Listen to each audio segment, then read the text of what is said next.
Magandang araw muli sa inyong mga kapolitika at maraming salamat sa pagtunghay panonood dito sa ating YouTube channel.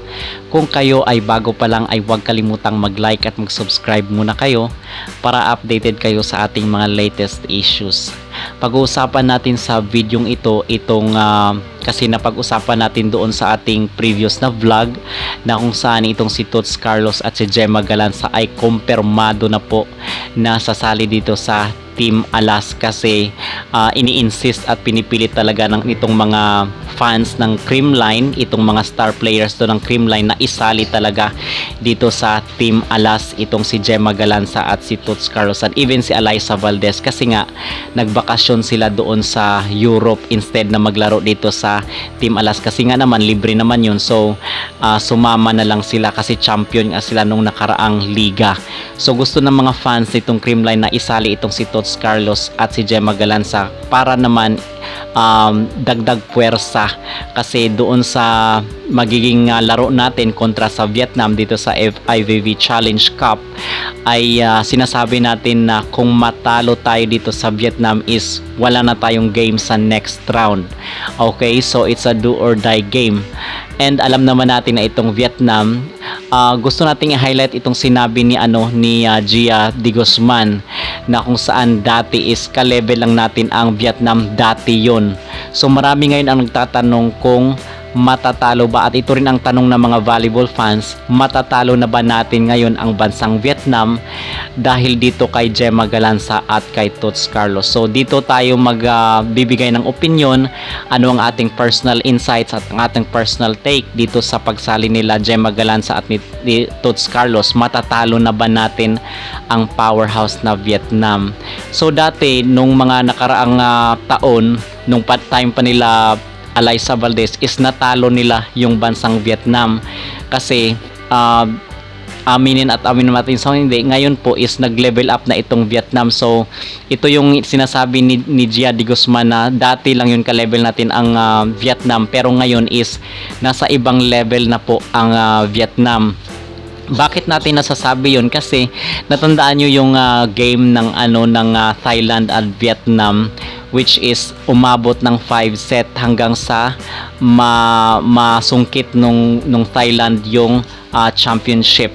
So ibig sabihin nito na ibig lang sabihin nito, anong indication nito bakit umabot ng 5 sets? Kasi ang Vietnam kasi is nag-improve na yung kanilang skills when it comes to volleyball, and in fact itong sila si T4 specialist, itong si T4 is nag-improve na yung kanyang skills. Laging naglalaro yan doon sa Japan V-League. So doon pa lang is nahasang-hasaan na itong si T4 kasi alam naman natin iba na yung level ng game ng Japan. So doon parang yun ang naging training ground nitong si T4.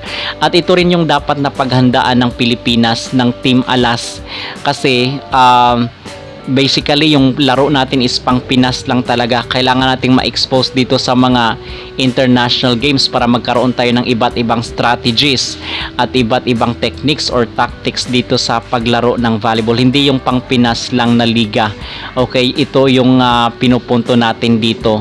So ang sagot dito sa tanong natin, yung aking personal na take lang at ang aking personal na honest opinion ko, mananalo ba tayo sa Vietnam?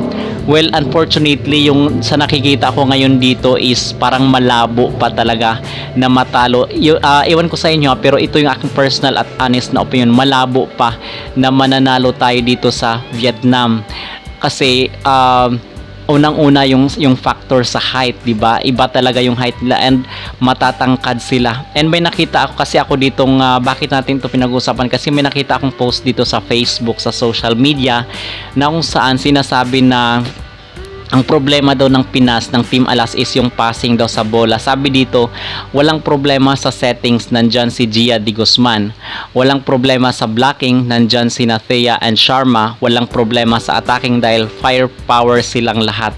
Sa digging, magaling si Jen at Don. Receiving lang talaga. I hope mapolish na passing ng mga winners natin. Mga higante pamandin sa sagupain natin this July. Imagine Tuyin and T4 mga middles nila. Okay, so ito yung tama itong naging analysis nitong isang post dito sa social media na kung saan is yung mga kalaban ng ating Team Alas is malalaki and matatangkad. Kung kaya nga sinasuggest ko dito doon sa aking previous vlog na sana is hindi na lang sila Gemma at si Tots Carlos itong dinagdag dito sa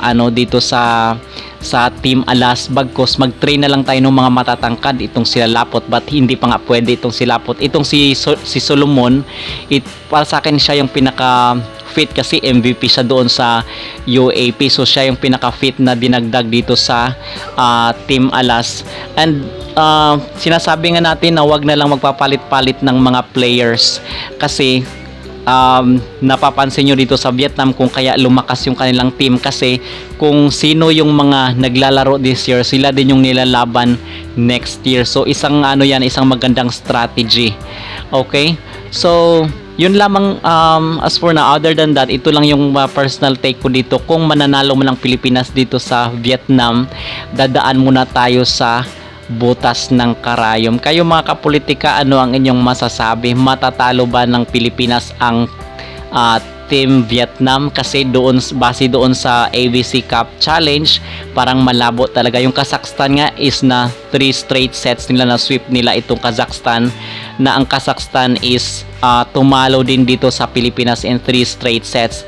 Siguro sa mga susunod na taon, kung mahasa pa at ma-polish pa talaga itong Team Alas Pilipinas at ma-expose dito sa mga laro internationally, siguro may pagkakataon tayo na manalo sa Vietnam. But right now, in my honest opinion and honest personal insight, is malabo pa po at mahirap pa na talunin itong Vietnam sa kasalukuyang skills ng ating Team Alas, even though isasali pa itong si Gemma Galanza and si Tots Carlos. So lagi nating sinasabi, even doon sa ating previous video, na itong Team Alas dapat wag nang bawasan, and ito na yung dapat lagi nating i-represent, at sila na lang yung i-develop, at kailangan na mag-improve yung at mag-level up yung ating way of playing. So yun lamang mga kapolitika ang aking personal na opinion at ang aking masasabi, reaksyon, kuro-kuro komento dito sa pagsali nila Gemma Galanza at ni Tots Carlos, at yung aking sagot dito kung mananalo ba ang Team Alas sa Team Vietnam.